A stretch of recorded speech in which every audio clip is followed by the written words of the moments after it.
Robbie Williams!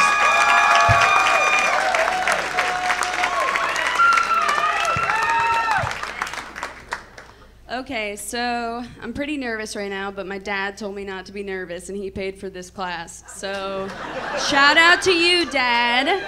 You're not here right now, but we're taking a video, I hope.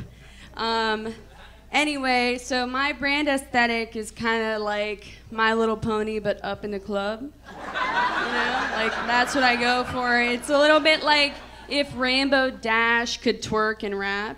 That's what I aim for. And then it's kind of like, it's almost like a Lisa Frank Ludacris. That's what I try to smooth that in there. I've got my jokes written on here like Memento, just so I don't forget. But anyways, so I've had the Xanax voice since before, you know, it was cool. It's just always been like this. It always sounds like I'm forgetting where I am in space and time. And that's just the way that it goes. And that's because I'm diagnosed with ADHD, not the hyperactive kind, just the regular, people say that they've been diagnosed with ADHD, and I'm like, yeah, but have you ever kind of like put face wash on your toothbrush and try to brush your teeth and been like, oh shit, what just happened to me? You know, 'cause that happens to me often. And so let's see, there we go, back to ADD. Anyway, so when I was little, like 13 years old, I wanted to be, the epitome of success to me was being on the local news. I thought that that was like the coolest thing in the world. And my plan to get on the local news was to teach my 3-year-old sister, Coco, which that's her real name, and I know that you had a dog named Coco, or your best friend's brother had a Coco too. And, you know, basically I thought that teaching her how to read was going to be my ticket to like the fame and notoriety that I was looking for. And I taught her how to read, and we got on the local news. No, I didn't, because she was 3 and she was a fucking idiot. But that was it. So now she's a little smarter. She's at NYU and she can read now. I didn't teach her, somebody else did. But basically, she's still not that smart though, because this past month, my mom went and stayed with her, and Coco made a list. She wrote down an actual physical list of all of the things she needed to hide before my mom came to visit her apartment in NYU. Yeah, no, wrote it down.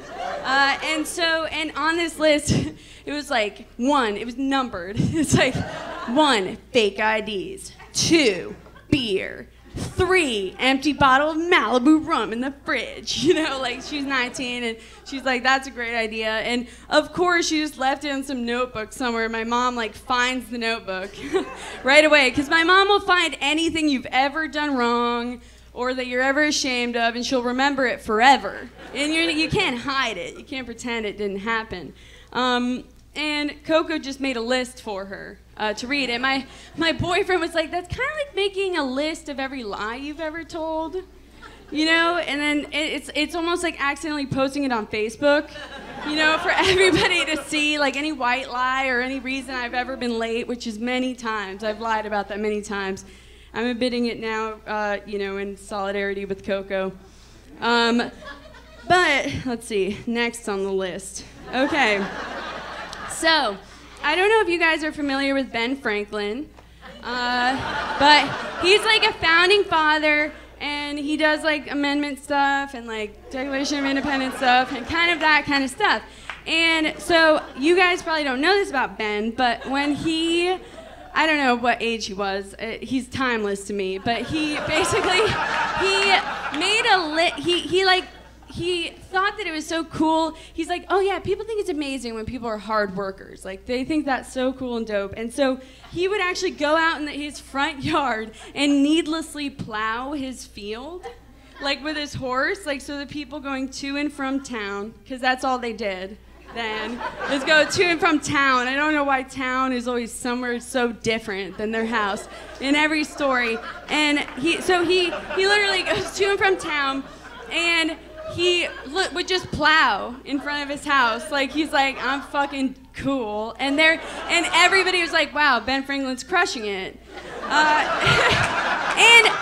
But not even that. It's like not only did he do everything that he did, but he invented doing it for the gram, which is it's the most American thing. I can't think of anything more American than that. I mean, that's why Donald Trump is president. You fake it till you make it. And it's like, it's cooler when he did it, I guess. I don't know. But anyway, so speaking of founding fathers, I think it's so funny when women are so shocked that men can't, like, express themselves or problem solve. Because,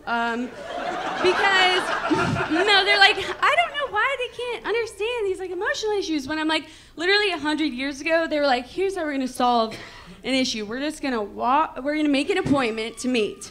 We're going to make an appointment to meet. And then we're going to walk slowly away from each other. And we're going to see who can spin around fast enough and shoot the other one and kill them. And whichever one dies first, they're right.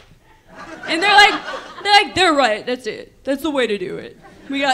That's the way to do it. And we actually, we made a musical, not we, but a guy named Miranda made the musical about a founding father that actually got murked doing this shit. He actually died. He died just out there in the field doing this. And someone made a musical, which is the most ironic thing I've ever heard, about making a musical about a man that couldn't spin around fast enough. And,